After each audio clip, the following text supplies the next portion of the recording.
This just in, breaking news. A meteorite the size of Asia is currently on a collision course with the planet Earth. The moon is unable to stop it, and every single Gundam is down for maintenance. The Power Rangers are incompatible enough to fight this force, as they have currently been taken down by an unknown threat. Wait, what's this? I'm getting word that Wing Zero has been launched. Barely functioning at... Wait, it what? Oh dear God, Wing Zero was just destroyed by some bolt of lightning. Dear God, I thought Thor was on our side! We'll bring you more information as it becomes available. In the meantime, the absolutely, completely random podcast is coming up next. Only on YouTube. May Iron Man save us all. Hello everybody and welcome to the absolutely, completely random podcast for Saturday, February 2nd, 2019. For those of you that live in the United States, it's Groundhog's Day. And what does that mean for us? Well, if you're Bill Murray, that means you're stuck in a constant twilight loop of hell, while the rest of us are just stuck in hell. Yeah, I hated that movie. Anyway, what topics do I got to talk about this week? Well, funny you should ask. I'm talking about the voice actor of Broly being called out on allegations of inappropriate behavior. Yeah, see, that's what happens when you become massively popular and famous, kids. A Florida company is suing Fox for allegedly infringing the Battle Angel trademark. Oh, this should be interesting. The controversial mascot character that I talked about last week, that Cheetan, yeah, guess what? It's getting its own TV anime series. Why the hell not, right? The Sailor Moon Drops mobile game is ending its service, and fans are pissed off enough that they're starting a petition. Where the hell were you when Digimon Heroes was closing? And maybe not the final one, but at least for this part, publisher Shueisha. That's right, you know those people. If you know manga, they are launching a simulpub Manga Plus service. Why don't they just come up with an easier name for it? I don't know. All this and more, who knows, this week on the absolutely, completely random podcast where anything can actually happen. But you know the song and dance by now if you've been here before. This is the part where I do some shameless self-promotion. My name's Andrew Rhodes. I am the host, and I'm also A Rhodes 2012 on eBay. If you are looking for strange oddities, collectibles, what have you, check out my eBay page. That's ARHOADS-2012 on eBay. You can also follow me on Twitter at OtakuRhodes and on the official Web Designer 18 Facebook page. Because it is the 21st century, why the hell wouldn't I have that? Yeah, everybody else does. Alrighty, so how was my week? Well, I'm still a little stuffy. Thank you, weather. Got my taxes done, happily. Survived the 2 nights of inventory. Again, happily. Had to get a 2-liter bottle of Dr. Pepper because it is so cold where I live right now that the pipes at the local convenience store are freezing. And the local convenience store is about 5-6 miles from where I live that I go to. The pipes are freezing. For all the houses around there, the pipes are freezing. And they're underground street pipes, and they're freezing solid. That's how cold it is where I live right now. That is horrible. Got my taxes done. Actually kind of excited about it. I am getting some money back, so that's good. Gonna go pay some bills anyway. I ended up owing $1. I'm not even joking. I owed $1 to my local county, but otherwise, it all came out well. So that was all said and well and done. What else did I really do this week? Oh, I did the Q&A video. Thank you for everybody for tuning in. Thank you to Cap for assisting me with the corrections for some of my information. I was off a bit on my information. I'm not going to sugarcoat it. I was wrong. I was confusing some things. I was getting some stuff wrong. So thank you, Cap, for your help on that one. I announced the next 2 Q&A video deadline question dates. The 23rd, let me double check this here while I have my calendar up. I was literally just going through my little day planner. I should have added these in. I'll do that tomorrow. Basically, 3 Saturdays from now. Yeah, the 23rd of February for February's video, and the 23rd of March for March's video is when I'd like all questions submitted, please. That gives me time to go over them and everything else, you know, the song and dance. If you want to leave them in the comments section, which a lot of you seem to do, that's actually fine. It's actually getting easier to read those. Just remember to put in parentheses Q&A. That way I know you want to hold them for the question and answer videos. You don't have to put February or March on it, because if you're doing the Q&A now, I'm going to take it for February. Then any of them after the February Q&A, I'm going to take for March. So it's kind of self-explanatory. Otherwise, it's been a good week. Watched a strange movie, though, today. I'm going to talk about this. And my mom's going to go... I can hear her now. But we ended up watching a movie. It was called Interstate 60. And this is a weird movie. But it was an interesting movie, I will say that. But weird nonetheless. Basically, the whole plot of it is this guy basically gets a wish from... What was his name? O.W. Grady or something? Yeah, One Wish Grady or One Wish Grant or something. That's basically the whole point of it. This guy's sort of a magical, mystical legend in the U.S. that basically he grants one wish for a person, provided he thinks the wish is interesting, or just as a way to screw with you. He starts the movie off by actually killing this one guy because he rewinds time about, I'd say, maybe 30 seconds to a minute. And the guy ends up stepping out in front of a semi-truck because he's not paying attention, and that was the end of that. But the whole point of the movie is this one guy basically gets this wish, and it's his birthday, so he kind of wishes that he had answers. Because he's always asking questions and would like to have some answers to the questions that he, asks. So the whole movie basically leads him all over the place. He meets an entire cast of characters along the way on his journey, including my favorite female Power Ranger of all freaking time, and she plays a roadside slut. And that was sad to me. Apparently, that was her wish. See, everybody that he meets on this Interstate 60 made a wish. There was a guy that wished to always be able to eat, so he has a black hole in his stomach, but he has to eat like 6-7 times a day. Then there was my favorite Power Ranger who wished to find the perfect partner for look into a sex ed book, kids. That'll explain that.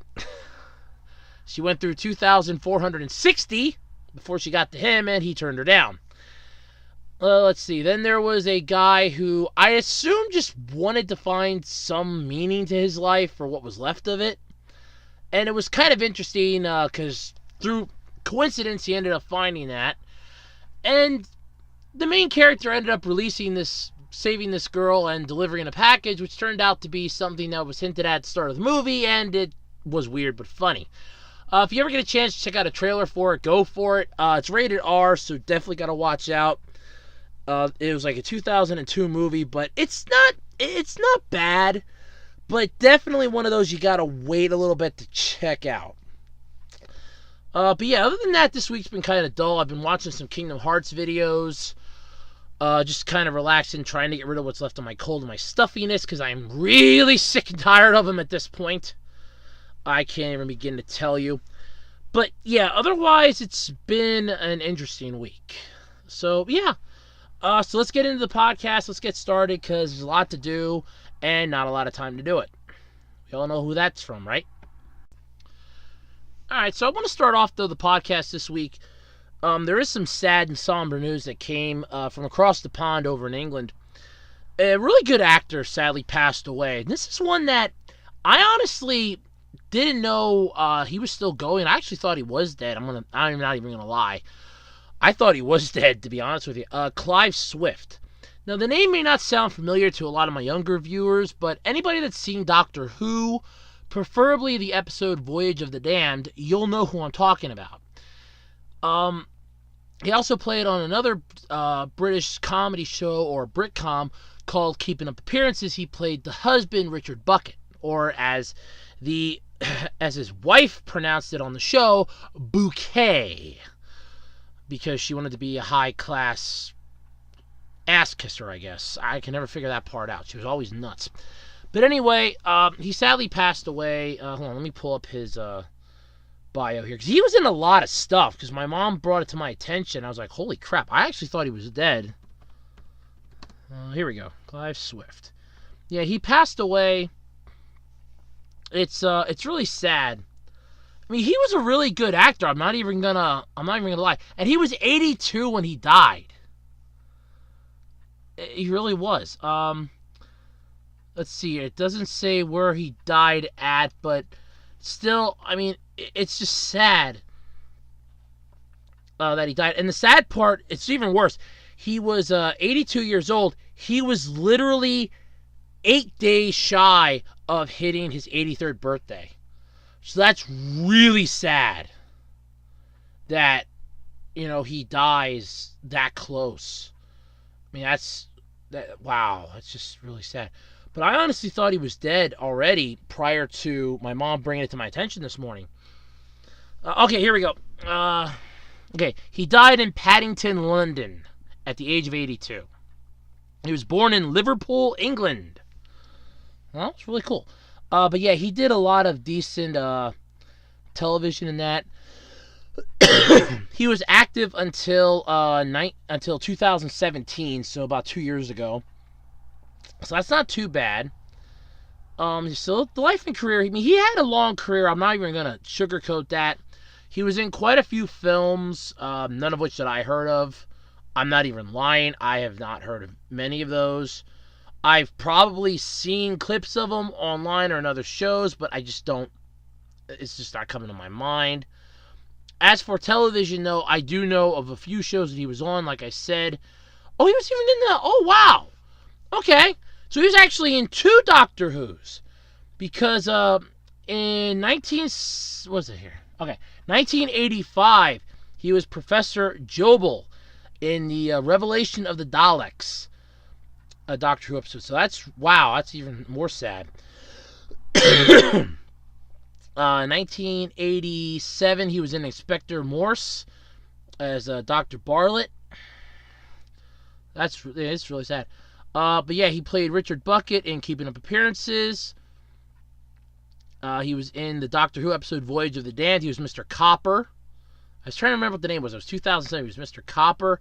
The very last role he had was as a character named Felix Hope. Final appearance in Midsummer Murders. And I did pronounce that correctly. It's Midsummer Murders. So, yeah, that's really, wow. He also did some radio, some stage plays, some other stuff. So, yeah, he was really, he was active. So you can't say that he did not have a fulfilled life in any way, shape, or form. It's just sad, though,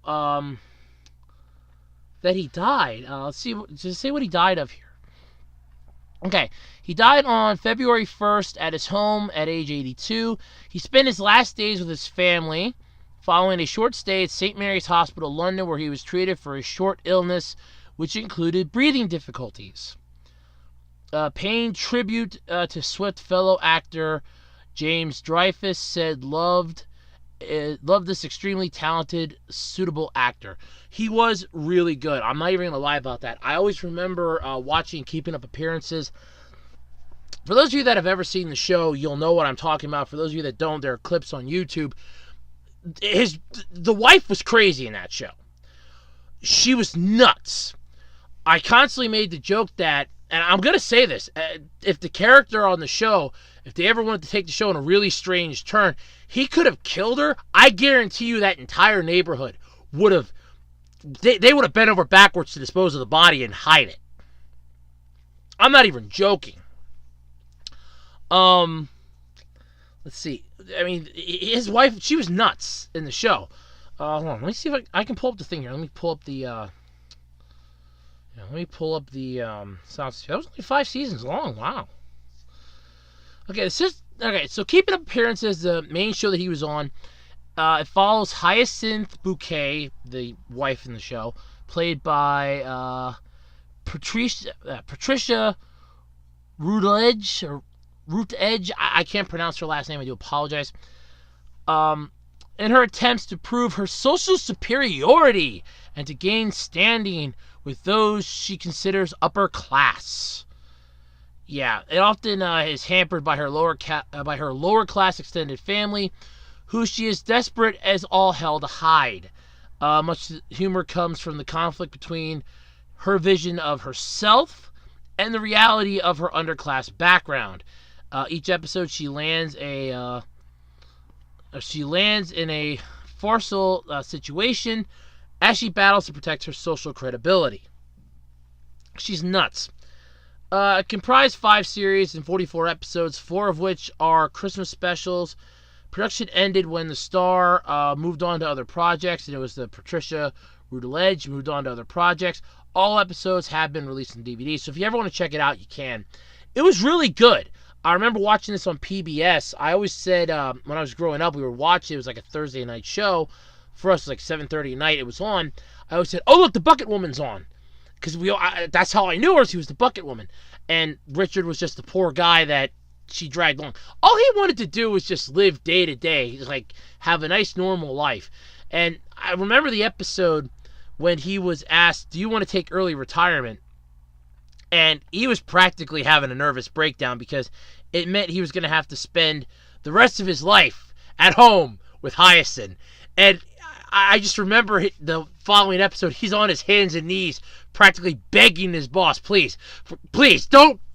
I'll come in like 2 times a week. Please, don't make me stay at home all the time. It was really funny how it went. So, I mean, it's really it's sad that he's gone because he was such a talented actor. I'm not even going to lie about it. It is so sad that he's gone, that another great, talent's been robbed. But like I said, he did have a long and very fruitful career, and I'm always going to remember him from Voyage of the Damned and from Keeping Up Appearances. So, it was really sad finding out that he passed. So, if we all could for a moment, please, let's all just kind of have a moment of silence in memory of Clive Swift, if we can, please.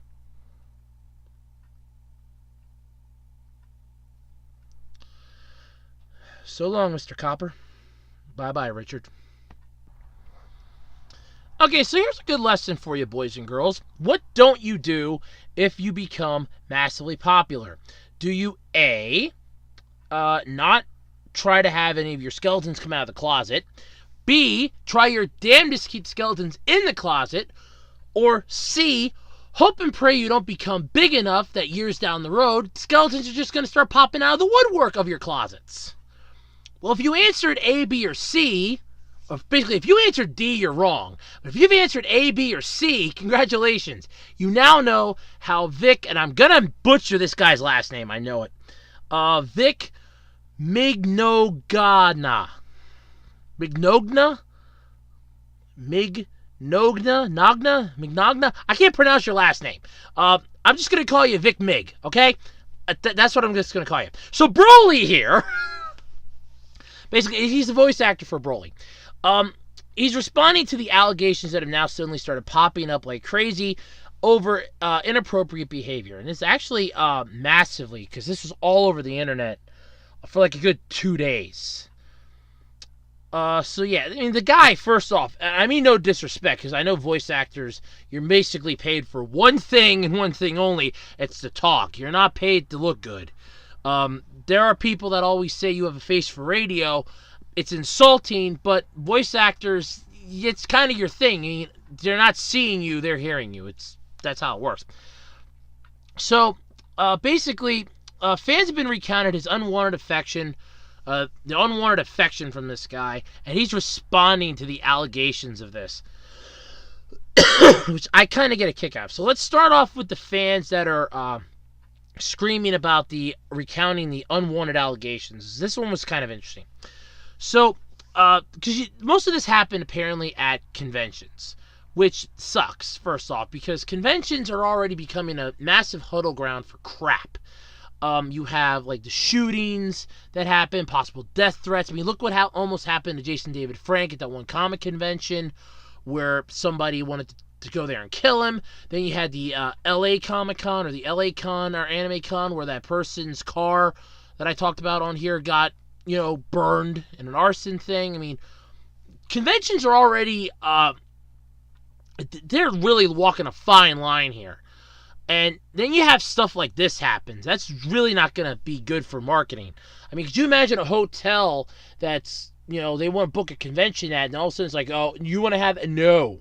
We don't need any fires in our parking lot. We don't need any possible people coming here trying to kill somebody. Yeah, you can just take that down the street. There's a Hilton down the street. Go there. So, basically, thousands of anime fans, or hundreds of thousands, flock to these conventions.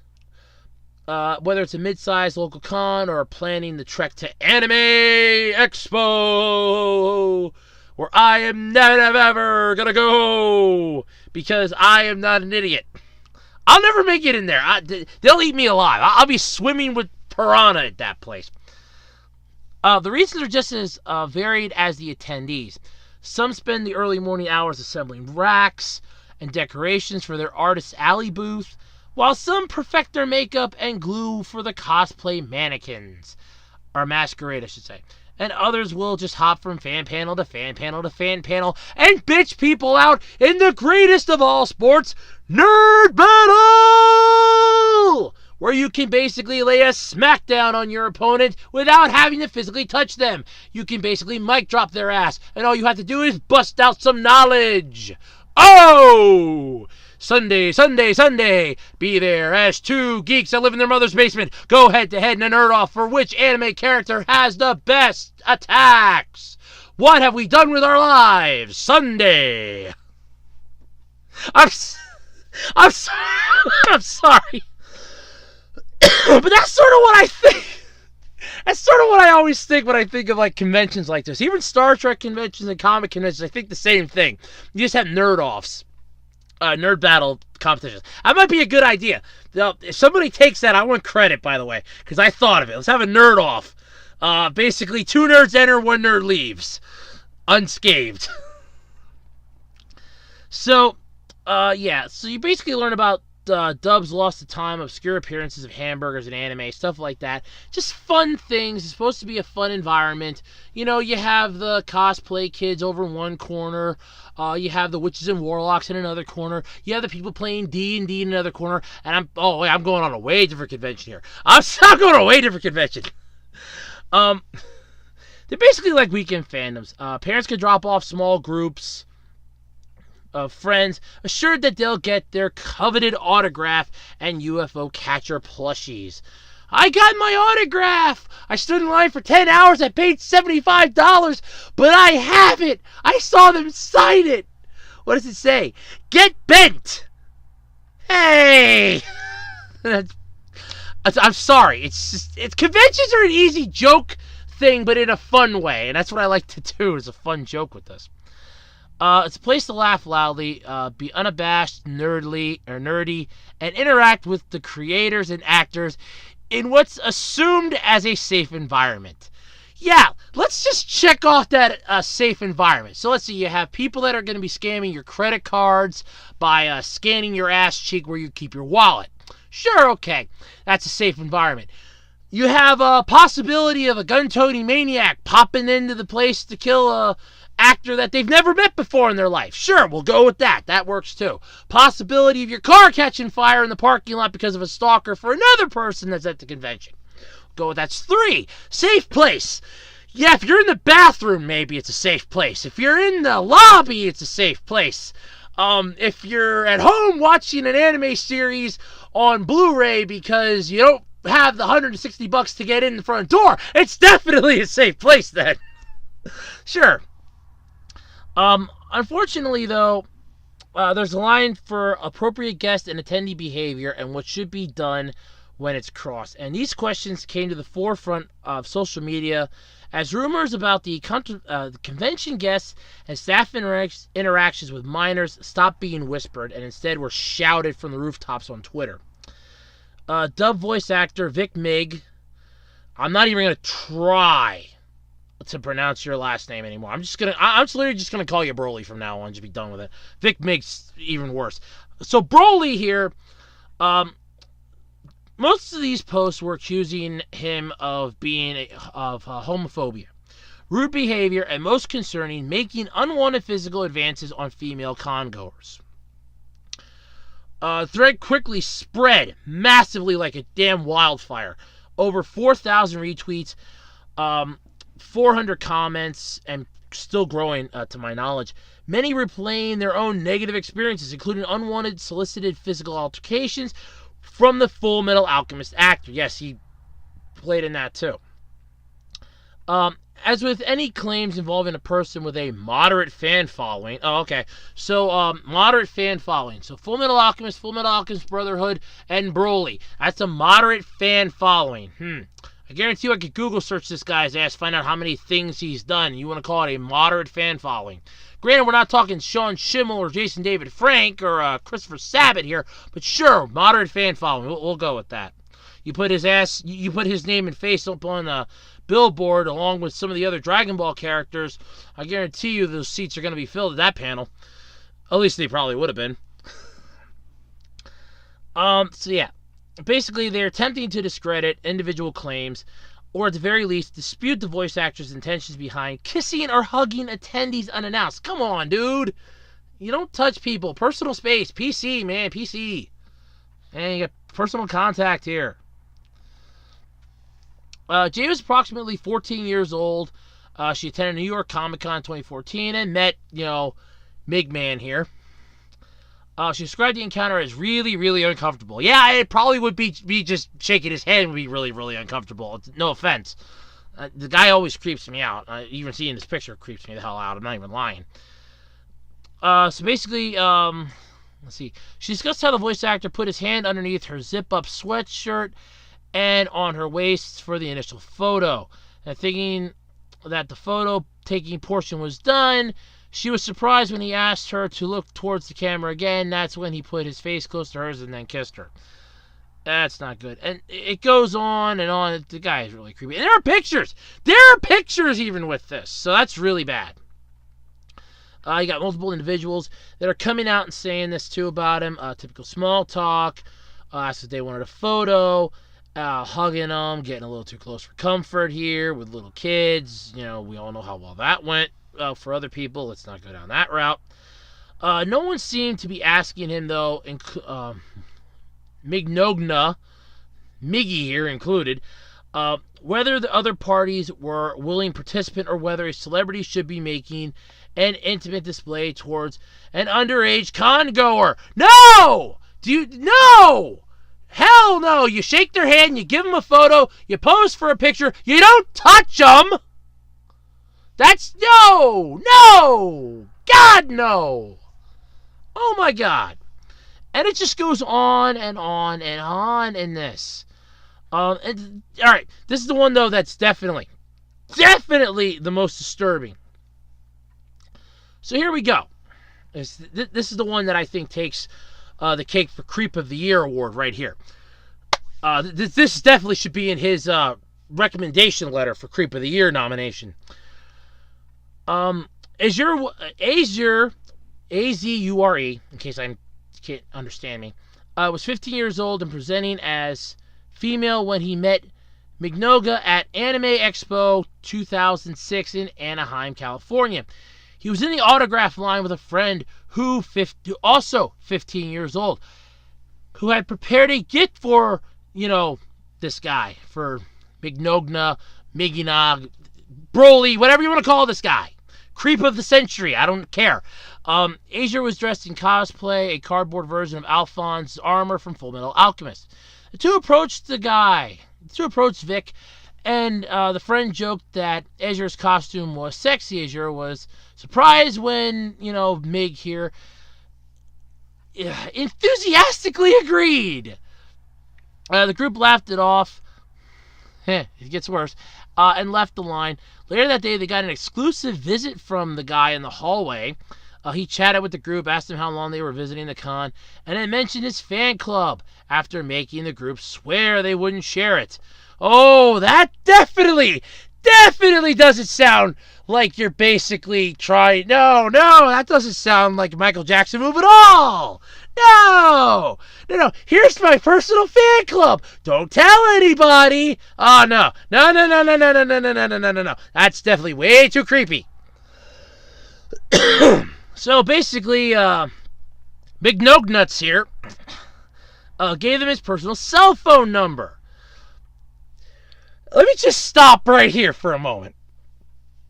you gave them your personal cell phone number. Either you are this desperate for friends, in which case I say try Facebook or Twitter, preferably Facebook, or you honestly do not know the meaning of creepy. Okay, so it gets worse though. So Azer here wrote it down on his Paris Hilton diary. When he arrived home from Anaheim, a reverse phone record search shows that the number Azer provided belonged to Mignogne until at least 2016. I'm going to give you all a second to just recover from the pure shivers up your spine you're getting here. God knows I'm getting creeped the fuck out here. It's creepy enough. He and his friends would share several group phone calls with this guy, with Mignogne here. Azer said at the time that it felt validating and cool, and he was giving us time of the day and attention. If he's a celebrity and he's an A-list voice actor, he should be just saying hi, period. He's not pulling a Shatner telling you to piss off. So here it gets worse. Let's see here. Question. Okay. So the teens would request him to repeat lines similar to the first time Mignogne approached the friends. Azer said he often pushed for them to join his fan club to the point that Azer became uncomfortable. I would too. He also noticed that Mignogne never brought up the group's parents or whether they had permission to be chatting privately with a 45-year-old man. And there's a sound clip that's 34 seconds. I'm not even... Oh, my God. No. I'm not even... It's in the description. Links to all this stuff's in the description. It's the Anime News Network one. If you want to hear it, be my guest. I don't even want to hear it. Oh, my God. So... That's all the bad stuff against him right now. I gotta say, if I would be a judge, neutral one, the evidence is stacked pretty damn high. However, he's in no short supply, though, of fans who believe in him. His fan club, the Resin Bull Rangers... Oh, God. I know what that's a line from, and you sick bastard. That's... Oh, God. Okay. Is unique among the anime fandom, both in its longevity and the lengths its members will go to show their dedication to their favorite voice actor. I could think of a few other things that people went a little too far to show their dedication to, but I don't talk about religion on this show. Or anything that I ever do. Founded during the height of Fullmetal Alchemist's popularity in 2005, the Yahoo Group turned Discord channel maintains a full-fledged store run entirely by fan club volunteers and allegedly at cost with inventory like CDs and signed autographs, provided in part by Mignogne. But approximately 43% of these Resin Bull Rangers were underage in 2006. The fan club photos show a pattern of behavior. This guy kissing attendees for photographs. Subjects in the photo may have been agreed to be kissed by him. Who the hell knows?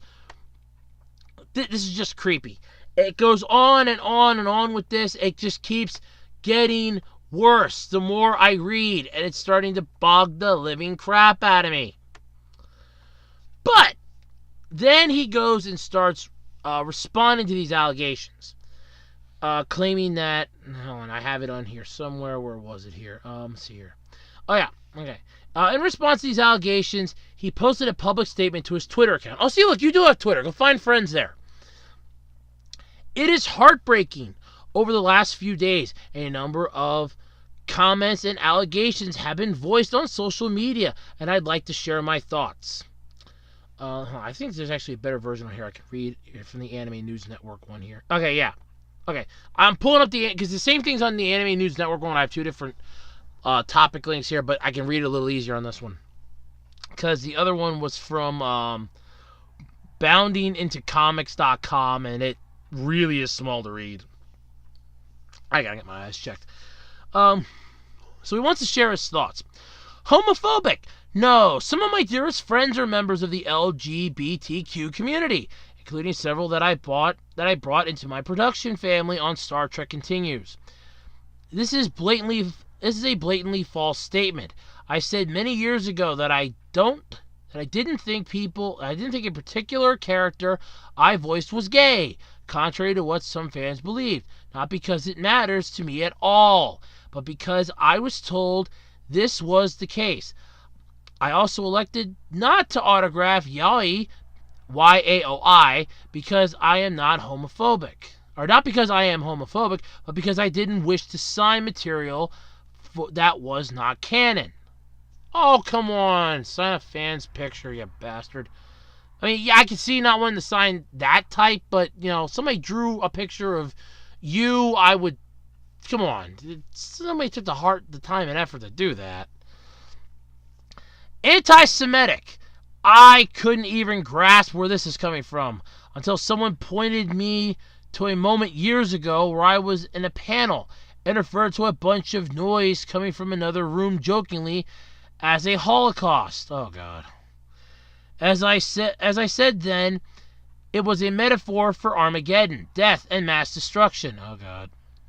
But not the Holocaust. Oh, God. I could have chosen a different word, you think? Sure, in retrospect, I could have, and of course, I am sorry that it offended anyone. There's more here. I sincerely apologize to any convention staff member who felt I was anything less than kind and grateful to be included in their event. Unknown to most staffers, contractual arrangements made in advance with cons were occasionally not honored when I arrived, and that made me frustrated.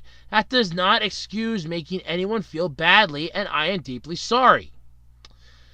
I would also like to sincerely apologize to anyone who ever felt my interaction with them, a hug or a kiss on the cheek or forehead, was crossing a line. Never in a million years would it be my intention to make anyone feel uncomfortable. Not touching that one. Rather, it was meant to show gratitude or support. Handshake, high five, pat on the head. All three of those are fine, and you really can't get in trouble for most of those. Okay. I come from an affectionate, expressive family where such displays are commonplace, but I understand that not everyone feels the same way. Hence, I will not be interacting in the same way with fans in the future. Understand this is the climate we live in, and this is how it has to be. To my fans who ask me for hugs, etc., I'm sorry, but please know that I am no less grateful to or supportive of you. Finally, any allegations of sexual harassment, sexual assault, or more disturbingly, pedophilia are completely and utterly false. Those 4 words in capital letters. My heart weeps for anyone who endures a violation of this kind. So, to be accused of harming others in this way, I have no words. Sincerely, Vic McNognuts. I can't pronounce your last name. I'm sorry. It's Mignogne. That's the best way I can say it. Mignogne. I can't pronounce it any other way than that. So I'm just going to either call you Vic Mig, Broly, or Vic McNognuts. I can't figure out a way to say it. I'm sorry. So basically, he's been coming out and saying, no, the allegations aren't true. And from that, which was posted on his Twitter page, truthfully, and I'm going to say this, it seems like a company line, like, okay, as your lawyer, I suggest you say the following to sweep this under the rug and try to make it go away. And truthfully, I would understand that, but honestly, that's how it seems. I can't really put it into words here. But man, this topic is going on for a while. I just checked the timer. Holy, I've been talking about this for almost 22 minutes. So, yeah, that's what's been going down with Vic here. I don't really know what else to say. I mean, I'm just going to say it. I mean, it kind of seems a little sketchy based off of the evidence scattered here, but I'm not one to pass judgment. Seriously, though, I mean, this is weird, okay? I mean, it's flat out weird that this is going on. And all this basically brought into a head because of Dragon Ball Super Broly that came out and all hell breaking loose for that. But still, this is just nuts, basically. And usually I like to tiptoe through a topic like this, but the problem is, as I said, the evidence presented here is way, way too, way too creepy here. This is basically, if you're seeing one side of the evidence and then you have him coming out and saying this, that's literally like pissing in the ocean. It's not making much of a dent here. I mean, I'm saying as neutral as I can with this. I'm trying to be as honest with that as I can be. I'm saying as neutral as I can. But some of the stuff that you're being accused of, simpler things you could have done, even back then, prior to the whole way the world's become now, you could have just easily given a handshake, a high five, yeah, something like that. You could have fixed up like some type of a line or a 1-800 number that that Corey hotline had back in the 90s for your fans to call up. It's like, hey, here's the thing for my fan club. I redo lines. You can hear them by pushing some of the buttons. It costs like nothing in a second. It's like a free recording thing. You just get things from your like store and stuff like that you sell, and put some of the proceeds towards that. I don't see, this was not a planned out or well thought out background that you have here for this, and the fans are recounting it. Granted, nobody's memory is perfect, but still, I don't really know what to say about it. It's creepy as all hell. I'm not even gonna lie about that. But holy, wow. You guys be the judge. I mean, it's out there already. The stuff's out there. So basically, his name's been dragged through the mud. It's basically now just a matter of, is anybody going to believe it, or is he still going to be able to do voice acting? Is it just going to fall to the wayside, or is this just going to be some massive thing? I don't know. Only time can tell on that one. So, I mean, that's all there is to it, I guess. All right, so here's something that's interesting. So, Florida company is suing Fox. Let's see how well that goes. For allegedly infringing of the Battle Angel trademark. So, the company's called Epic Stone Group. They filed a lawsuit against 20th Century Fox on Wednesday, claiming that Fox knowingly infringed on Epic Stone's trademark for Battle Angel with the upcoming Alita Battle Angel film, which I still want to go see. I'm actually going into that knowing next to nothing about this series. I actually looked up the character names, and honestly, I forgot all of it since I looked it up. So, because I was back before freaking June of last year, so I have forgotten all of it. So I'm literally going into this blind. That's the best way you could do that, because if I like it as a sci-fi movie, then it's good. If I'm going into this as an anime fan, expecting this to be a massive anime film, that's what's going to hurt.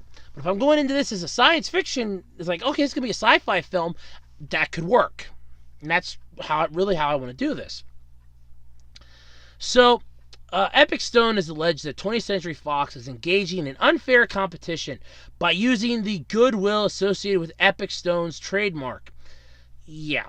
They claim that they have been selling merchandise using the Battle Angel trademark since 2009, when it filed the trademark in the fields of computer games, toys, and action figures, and other merchandise. The lawsuit seeks to compel 20th Century Fox to cease the sales of merchandise bearing the trademark, as well as damages and any profit that 20th Century Fox has earned in using the trademark. So in other words, they're trying to get money off of something that already isn't even in the theaters yet. So either they're seeing this as it's going to be really good, or, oh my god, this is going to go the way that all these other live action adaptations have gone, and it's just going to kill our business because they're using our name. Okay, so they're calling it, so they're pissed off because they're using the Battle Angel trademark. So, because they call it Battle Angel. So, are you going to go after the original creator then for this too? Or is this, I'm just a little confused by this. The film, which is adapting Yukito Kishiro's Battle Angel Alita gum manga, is going to open here in the States on February 14th after being pushed back twice, being June of last year, and in December of last year, it got pushed again to Valentine's Day of this year, which I want to see this movie. And I'm not even joking. I want to see this thing. So the manga ran in Shueisha's Business Jump magazine from 1990 to 1995, then followed by the 95 to 96 follow-up single volume of other stories. Continued in 2001 with the partial retelling of Battle Angel Alita Last Order, which moved to Kodanashi's evening magazine as the result of an issue between Kishiro and Shueisha's Ultra Jump magazine. Yeah, everybody's had problems with that. The newest manga, Gum Kaisei Senkin, Battle Angel Alita Mars Chronicle, launched back in 2014 and is still going. So, my question with this is simple. You're suing 20th Century Fox because they're using the trademark, because they're apparently using your trademark Battle Angel. Yet, the name of the manga that they're taking, and apparently this is only one part of the entire story. Thank you for the people that brought that to my attention, which, like I said, I'm going into this knowing next to nothing. They're literally suing over the name, but yet they can't go after the original creator who would have came up with it long before you ever trademarked it. So because 20th Century Fox is using that because that's what the stuff is they're taking the information from, you're suing them. I just want to make sure I got this clarified here, because I think a first-year law student could get this thrown out in 30 minutes or less. I'm not even joking on this. Because first off, like I said, Fox is using the name that the series they're taking the inspiration from, that they're taking some of the stuff from, is based on, not off of your trademark. What does this company even sell? Okay, hold on. Epic Stone. Let me see if I can pull these up quick. Epic Stone Group. Let me see if I can find these guys. This is weird. Epic Stone. Here we go. Epic Stone Group Battle Angel. Oh, this should be good. So what do they even sell? Is there like a freaking thing here? There's no even group on that. Okay, 19 hours ago on IGN. I guess I'm going to have to pull that up now, too. Okay. This is smelling a little fishy here to me, folks. So, IGN, 19 hours ago, in their threads here, can't even find any info on Epic Stone Group. Why are they suing Alita? Yeah, okay, here we go. Hell, the video game doesn't even have a U.S. release. Neither should have right claims to a live-action film. So what rights claim do they have? Can't find any information on these guys. I know nothing about it, but I do know there's a world where everything sues. They can sue each other for everything. Appears to be a group that has essentially filed several vague trademarks on things that could potentially become toys, movies, TV shows, etc., so they can extort money from people seeking to use said properties by suing them. Oh, nice. From what I found, they also tried to sue. Okay, so these people also tried to sue Disney over Moana, as well as a couple of older movie titles. Apparently, the title for Moana had already been released like a year before, but it hadn't been registered yet. They registered it a month before Disney. Seems to be a group that just tries to scam big businesses out of money. So, yeah. So, like I said, I found this interesting, because something about this just struck me as interesting. Okay. So, basically, this is a company that's full of bullshit. Okay. Good to know. It's a company that's full of bullshit, basically. Oh, yeah. Well, no, because it's our trademark. It's our company. But no, it's not. That's the whole point. You're basically saying that it is, but they literally just proved that it's not, because you could easily prove that it's not. Because if you tried this crap with Disney, first off, I'm amazed you survived suing Disney. Nobody survives that bullshit. Disney's got some high-class lawyers, and they know how to use them. But yeah, so first off, bullshit. Second off, the title for this is based off of a manga, which is in Japan. Second off, would have easily, and I want to straight this, easily have been trademarked long before your asses even thought of the idea, long before you were even a gleam in the eye of anybody. So yeah, this whole lawsuit, like I said, a first-year law student could get this thrown out in 30 minutes or less. That's bullshit. So this is basically them trying to take down 20th Century Fox. I mean, 20th Century Fox, first off, they're owned by Disney now. So you're basically taking on Disney again. So if you didn't survive taking Disney on, good news, jackholes. Round 2, because 20th Century Fox is owned by them.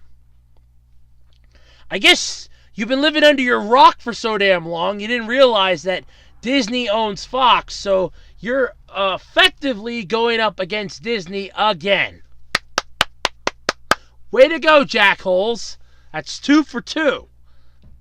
You're probably going to lose the second time. But that's honestly, this is a frivolous lawsuit. I'm just going to stress that. Frivolous as all hell. Completely bullshit. No way in hell is it even a valid lawsuit. First-year law student can get this thrown out in 30 minutes. It's done. I'm not even lying. It's done. I'm still looking forward to the movie. I don't know how well it's going to do, but I'm looking forward to it. But yeah, it's going to be good, I hope. Who knows? All right, so remember last week when I talked about that controversial mascot character that got its ass canned as the official tourist ambassador for that city? Well, things just took a bright turn for its ottery little ass. The official website for TV Tokyo's children programming block, Kinder TV, revealed on Friday that the mascot character Chitan is getting its own television anime. The anime is going to premiere on Kinder TV and other time slots on April 3rd. Wow. Just wow. Some of the pictures here are just weird. I'm thinking it's sort of like a Hamtaro meets Doraemon with a splashing of maybe Domo mixed in. And I know Domo isn't really an anime, but seriously, it just kind of has that feel to it. So apparently the conceptual designer Natsuki Takemura is credited as director and character designer. Let's see here. And Isamu Sagawa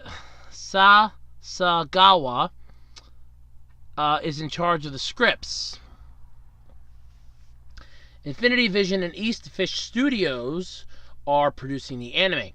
The Asian small-clawed otter fairy baby character debuted back in 2017. The eternally 0-year-old character has no gender, and they wear a little turtle character Kame-chan on their head. You wonder why this thing's a little disturbing. It's based on a real-world female pet otter of the same name, who gained a social media following big enough to become an honorary tourism ambassador of the city of Susaka. Same designers who created the city's official mascot character. Same designers who created Shinjo-kun, the city's official mascot character. I'm sorry. Also designed the mascot character Chitan.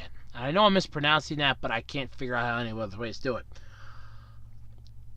The character gained massive popularity on social media, acting unofficially as tourism ambassador until complaints about apparently reckless and dangerous nature caused some of the stunts in Chitan's videos and such below. There are videos in the link.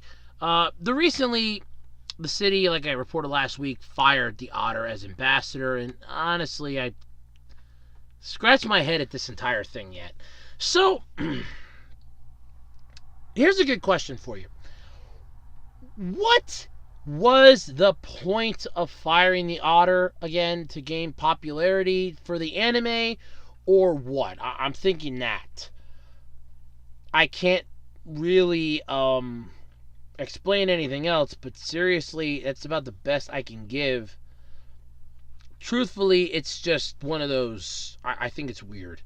This entire thing, I think, is weird. If you just wanted to make an anime out of this thing, you should have just started off with that and been done with it. I think the whole mascot route was a bad idea. But it appeals to kids. I'm not going to lie about that. It appeals to kids. Kids are going to find it cute. Kids are going to find it charming. And at the end of the day, if you can create something that kids can smile with and learn right from wrong and just have a fun time while the parents are looking at sites or having to do shopping, so be it. If it keeps them occupied and entertained and out of trouble, be my guest. If it keeps them safe, more power to it. I'm not even going to lie about that. If you want to have like a mascot on a video screen at a shopping center while the parents are quickly shopping for clothes, and you have a camera over them so you can tell if any of them suddenly get picked up by somebody that wasn't their parent, not a problem. I have no issue with something like that because you're basically keeping them safe, you're keeping them out of harm's way, you're keeping them entertained. That's fine. Believe me, for somebody that works in retail and has gone shopping at other stores where kids roam around, unsupervised, I've seen stuff happen. Believe me, it's not pleasant to see. It's something like this, if it's geared towards kids and it's like a tourist attraction, yeah, go for it. It's something to entertain the masses. But if all this hype with firing the character as a tourist ambassador was just to hype up this anime, you could have just said anime's coming and been done with it. Then again, I made a trailer about an upcoming video series I'm starting, and barely anybody's watched it, so what the hell do I know? Anyway, it's weird. It's weird, okay? I mean, it's weird. I have seen a lot of stuff come out of Japan, and this is the weirdest I have ever seen, okay? And I mean this. This is the weirdest thing I have ever seen, and I am a person that has watched Mr. Otsumatsu. It is a weird thing. Then again, this is the same country that also brought us Pop Team Epic.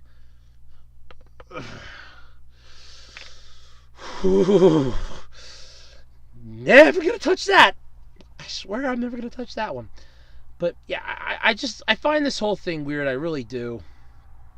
Mostly because to me it seems strange, as it were. I can't stress that enough. I just can't say it. It's weird. It's a neat little mascot, but it's weird.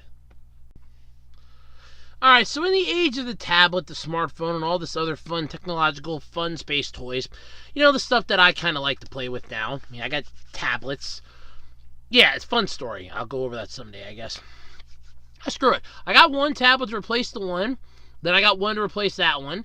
And then I ended up getting another one because I thought that one had broke. But turns out that one didn't break, and I just had to reset it a couple times, and it fixed itself. Still can't figure that part out. Believe me, I tried.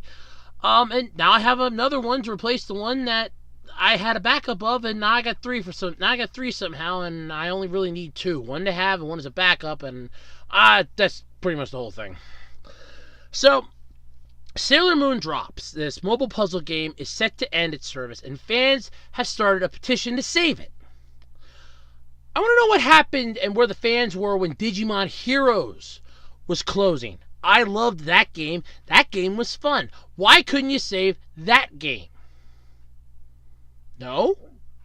Okay, screw me then, huh? Yes, the fans of the popular mobile puzzle game Sailor Moon Drops were handed some bad news when Bandai Namco Entertainment announced plans to end service for the game, with the servers to remain open until March 28th. You just picture Bandai Namco swooping around the game with dark cloaks and like, I'm going to end you. Sort of like what it did to Digimon Heroes. If I'd be putting up each video individually, I'd try to make that just to screw them, but then they'd copyright my ass and I'd be screwed. According to Bandai Namco's message All items will be usable until the last day, but the purchase of gems has already been disabled. Fans were urged to continue to enjoy playing Sailor Moon drops until the last possible moment. Players weren't happy to find out the fate of their beloved Match 3 puzzler. Player Minako Ano, I'm not even joking here, actually I had to double check that, decided to take action, starting a change.org petition to save Sailor Moon drops. If you feel enthusiastically about the game as the rest of the players base does, visit the petition and let your voice be heard. Yeah, we all know how well change.org petition goes.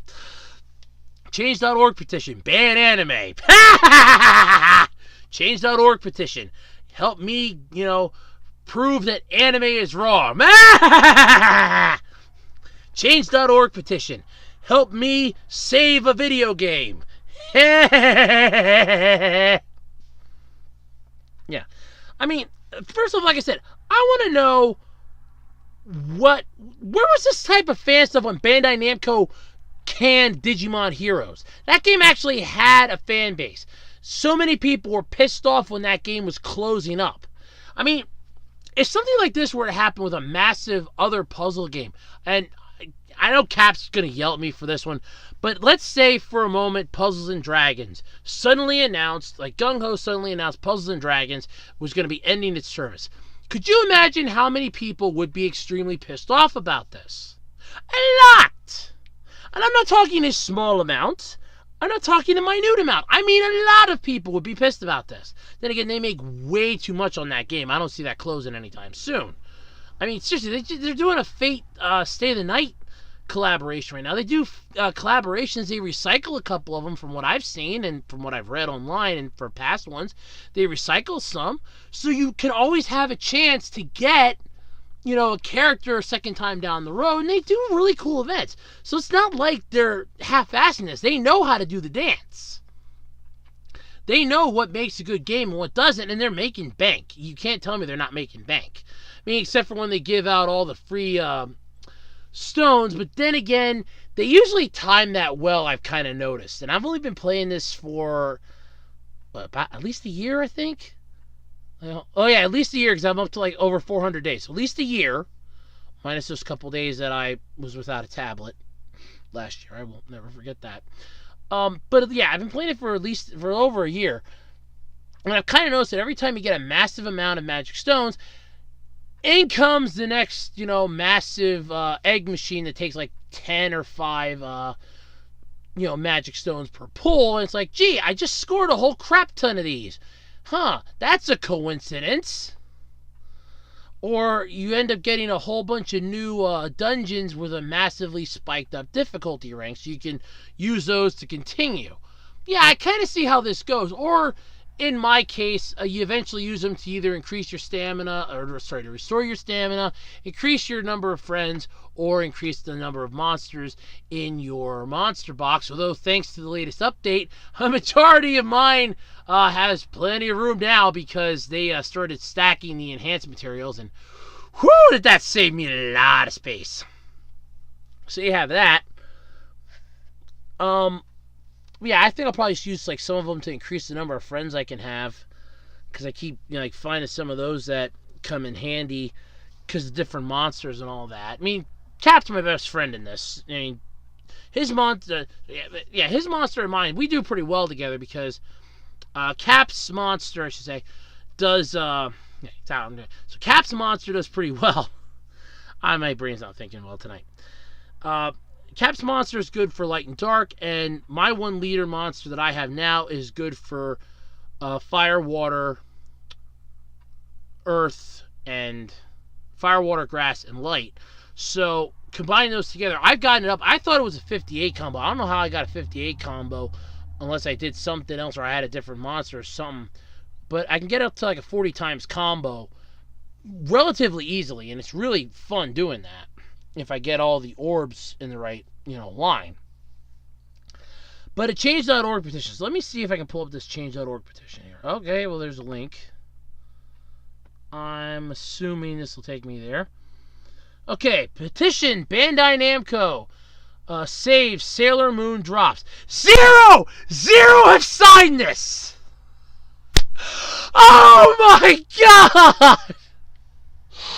Woo! 0 people have signed this. 0 have signed this. Let's get to 5,000. You got 0 to sign this. Oh!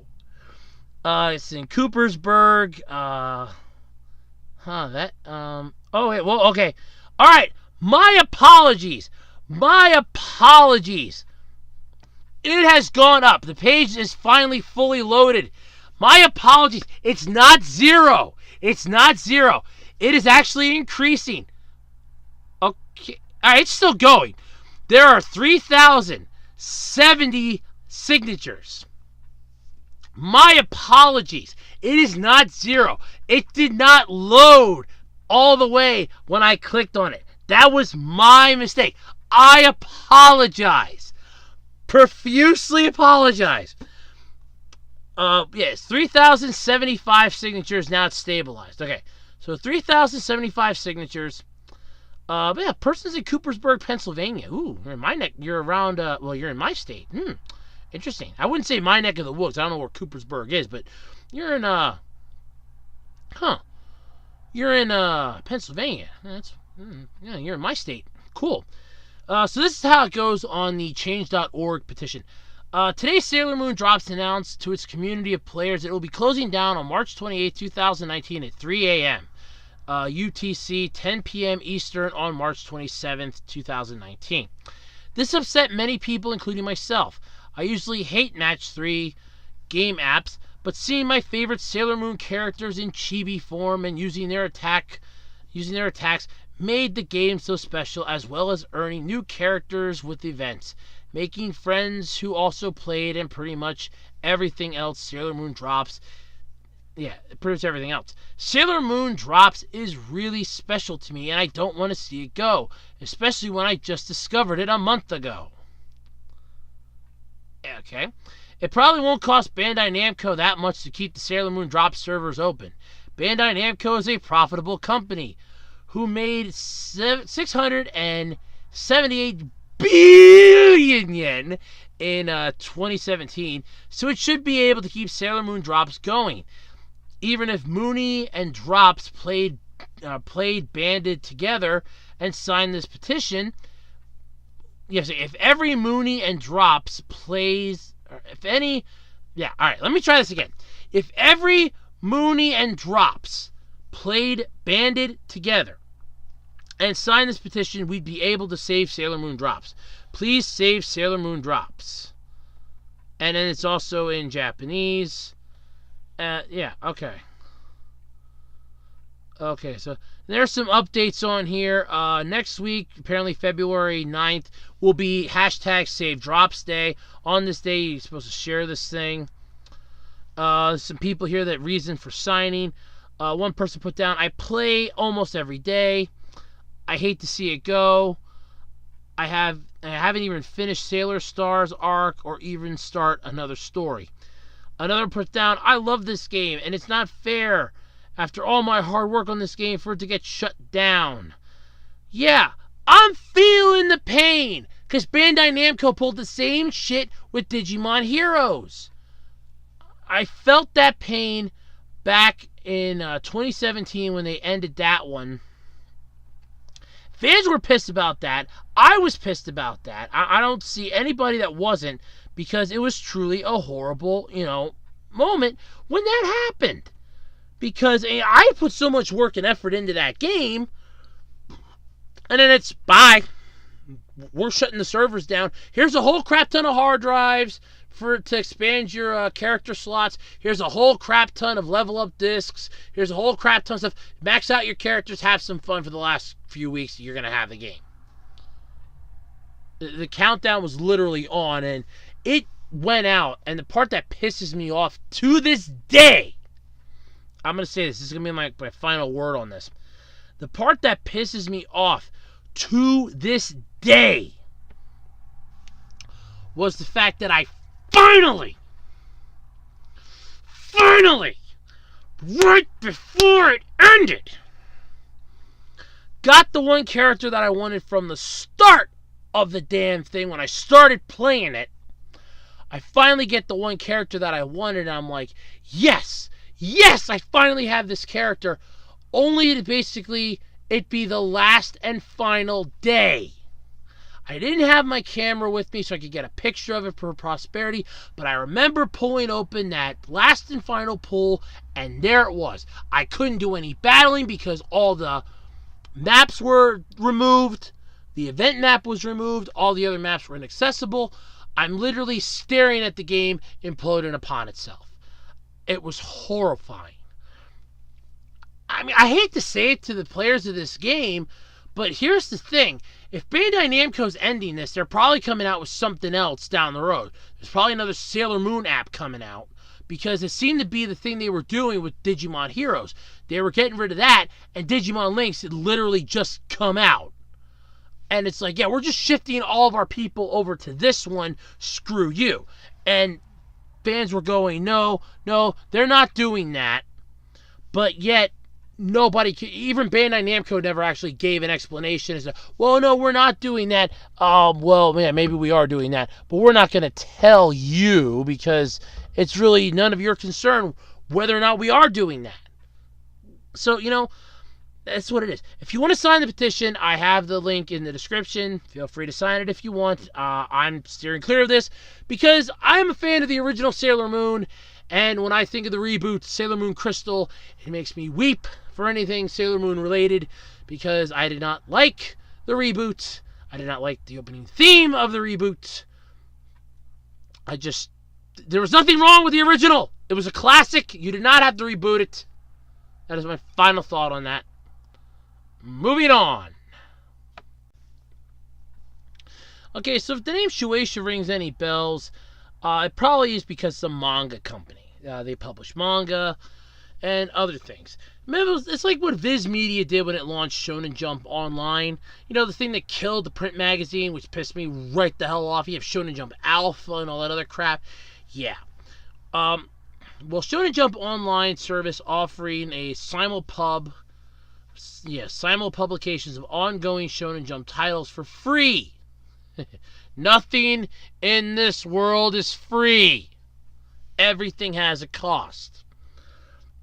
Well, now Shueisha is jumping into the ring, so it's going to be Shonen Jump versus Shueisha. Yeah, don't even ask. I'm not even going to get into it. But anyway, they're jumping into the bold new world of free simul-pubs with its own service called Manga Plus.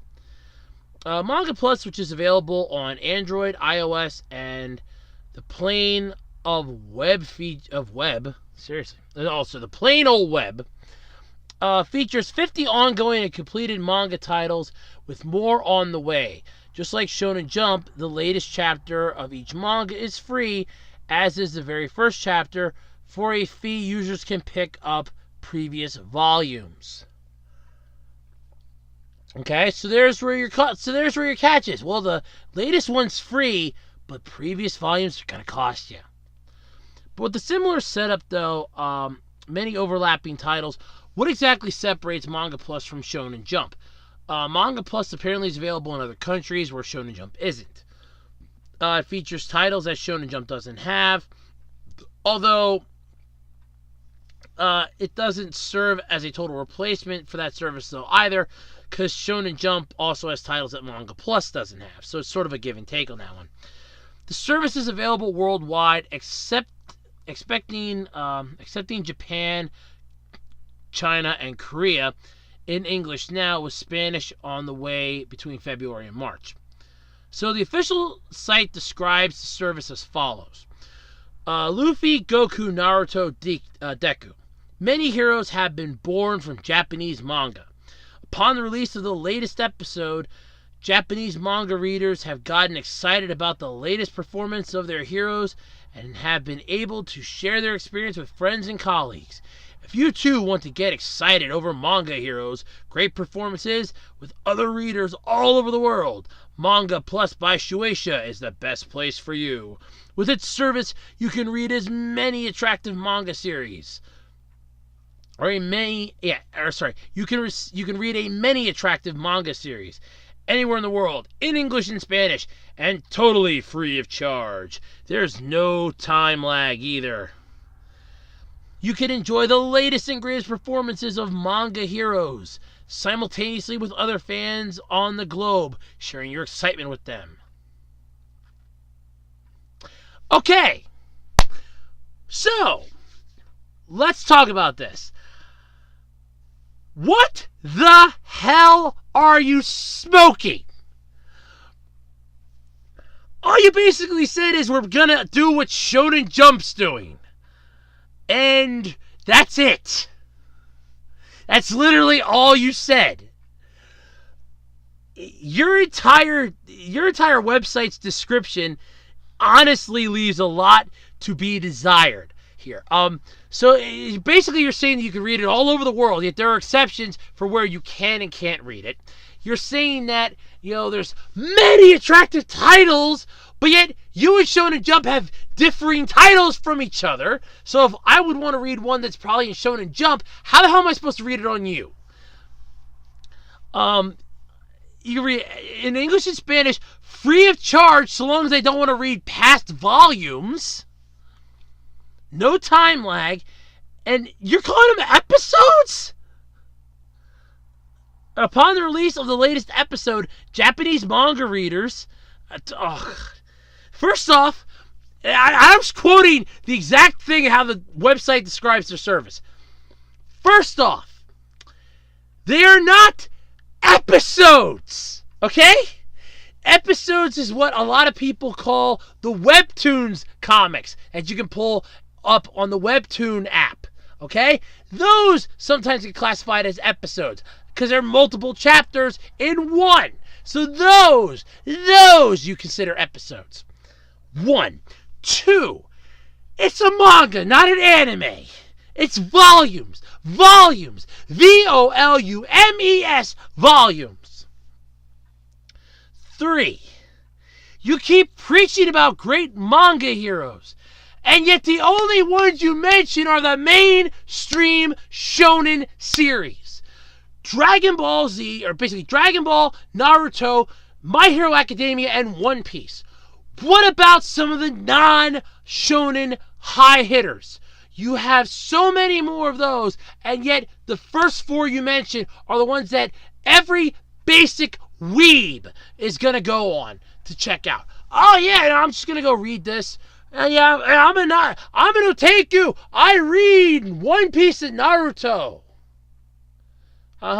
Come see me when you got about 50 anime under your belt that you've watched from start to finish like I have. Then we'll talk. So much of your official site statement leaves a lot to be desired. So much. I can't even begin to cover it. So much is left to be desired on this. And I'm pulling up the official website now. Please let it be horribly bad looking so I can really laugh. I beg you.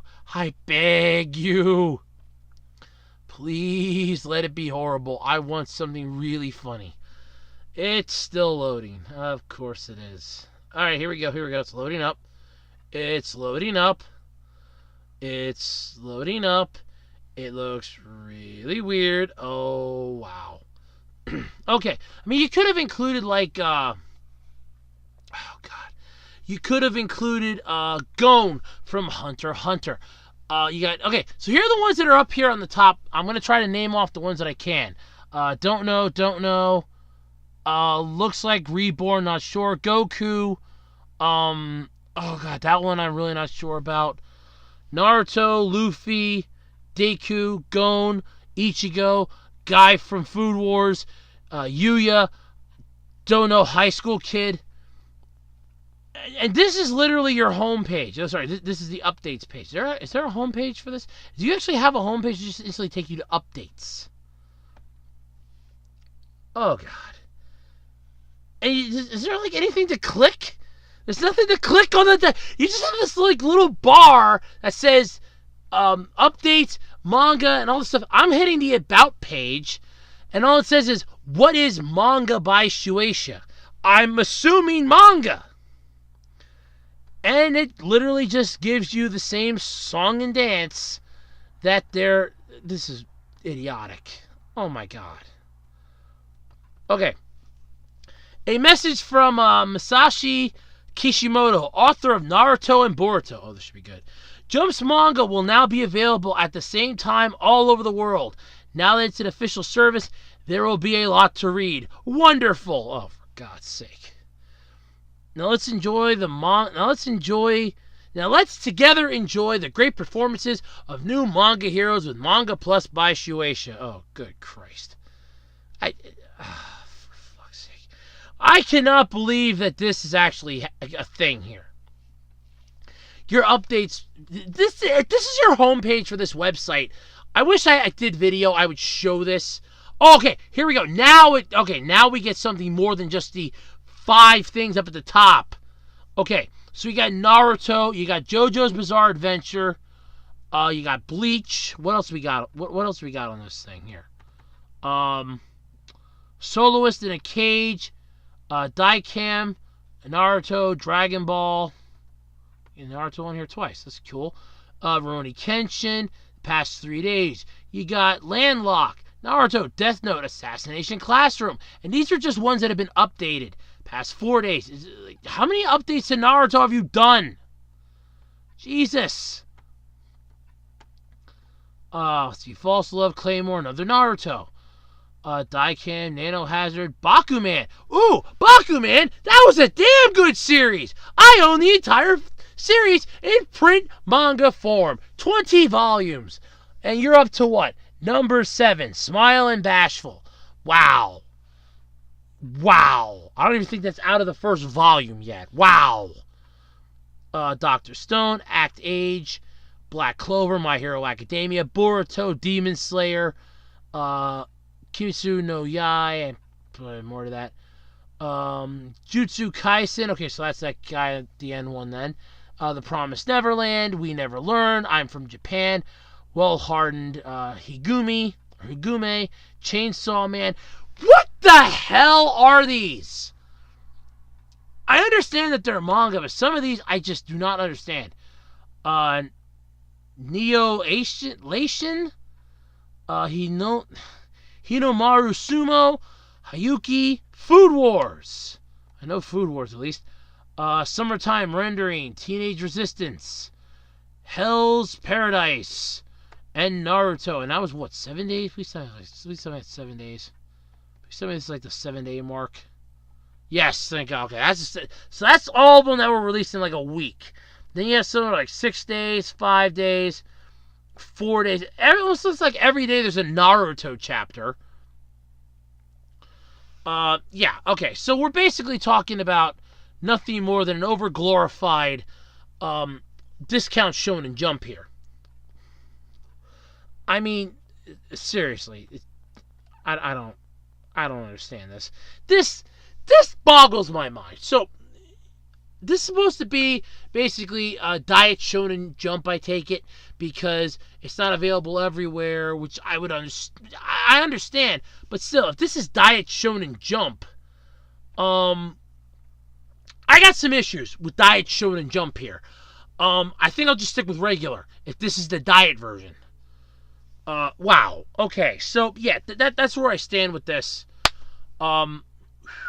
I don't think there's anywhere else I can go with this one. Holy God. Check out the official website. You can get to the link in the article. Holy crap. I'm boggles my mind at this one. It really does. God. That color scheme. I learned web designing. That's what I have the student loans I still have to pay back for, was web design. And that is not an appealing web design. I mean, don't get me wrong, the layout's nice, but that color scheme sucks. God! Alrighty, everybody, that's going to do it this week for the Absolutely Completely Random Podcast. I'd like to thank everybody once again for tuning in and submitting your questions for the January Q&A video. I had a lot of fun doing that. Again, I apologize if I half-assed it. I was tired. That was my 3rd time recording it. the one that got put up. The first one got really bad audio. The second one, the audio wasn't even recording. That was the third and final attempt as far as I was concerned because I was getting tired. But thank you so much for submitting your questions. Remember, the 23rd of February, 23rd of March for the next 2 videos. For the Q&A, please have your questions submitted by then. You know the song and dance. If you want to submit any topics. I did get a request to do the Ariana Grande topic. I turned it down. First off, I'm assuming the person that sent the email that asked to remain anonymous, you now know why I turned it down. I'm not a fan of Ariana Grande, so I wasn't going to talk about it. Plus, that was already blown up enough as it was with social media, and I don't really want to make it worse because I'm just not a big fan of hers. So there was that. But either way, yeah, so if you want to submit topics you think that I might find interesting or that you want to hear me talk about here on the show, feel free to send them to either the discussion section here on my YouTube channel via the podcast email, which is acrpodcast@gmail.com. Feel free to drop them on my Twitter page, @OtakuRoads, or feel free to drop them on the Facebook page, WebDesigner18 on Facebook. One of those, it'll get a hold of me. Either way, I'll get it. Until next time, or until next week, I'm Andrew Rhodes. It has been a blast being here. I am going to get some sleep. I'm going to finish off my Dr. Pepper. There are about maybe a quarter of the bottle, of the 2-liter bottle left. I'm going to finish that off. I'm going to listen to some Backtracks USA for the 90s, and I am going to get some sleep.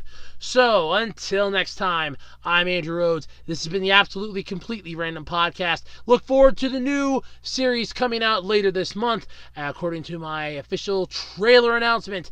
And I will catch us all next time. Bye, everybody.